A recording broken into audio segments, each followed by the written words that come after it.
So sa estimate nyo, mga ilang percentage na kaya ng yung mga taxi ngayon, sa Metro Manila lang, ang ayaw ng tumakbo? Ami, dito siguro sa Metro Manila, from before the pandemic, meron tayong mga around 27,000 cabs going around Metro Manila. Ngayon, palagay ko, they're down to around siguro nasa 15,000 at certain times. Yeah. Is that something that's experienced by the TNVS as well? Pareho ba yan? Well, alam mo, yung TNVS has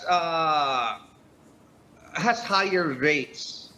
But I'm sure nabawasan din yung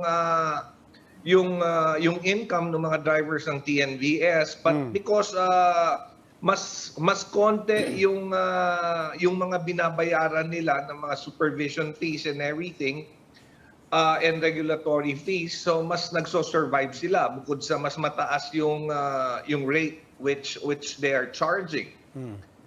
So yung ating mga traditional taxis, yan ang nagsasuffer. But I cannot say na hindi nagsasuffer rin yung mga TNVS drivers. I think they're experiencing the same thing. Yes, and Mr. Suntay, to that point, I also don't want to diminish yung impact ng pagtaas ng presyo sa inyong lahat, but I'm also just curious on what the pandemic itself, even without the oil crisis, it has done to your industry.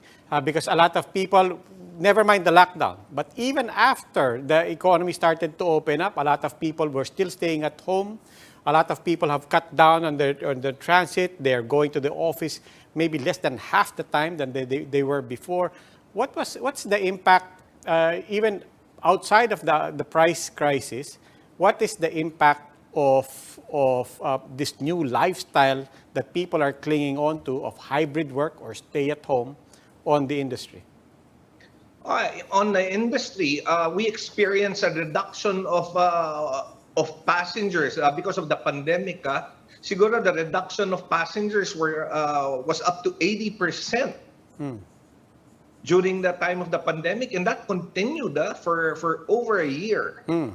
Hindi, kaya nga. So, but then after the lockdown, and people traffic na ulit. But then at the same time, people were still staying home. Yung status ngayon, even if you were to take away the factor of ang taas ng presyo, it's not worth it to go, nalulugi ang mga driver and so on. But just the demand, what happened to the demand in this situation? We're not quite post-pandemic, but in this situation that people are allowed to go out, but they are choosing to choose hybrid work.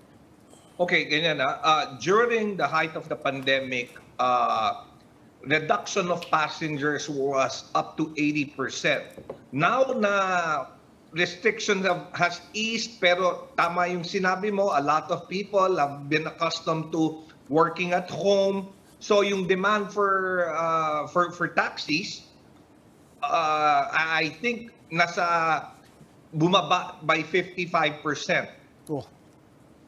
Because a lot of people are still working from home. Tapos yung mga ibang tao nasanay yung ordering things online instead of going to the malls, going to the restaurants.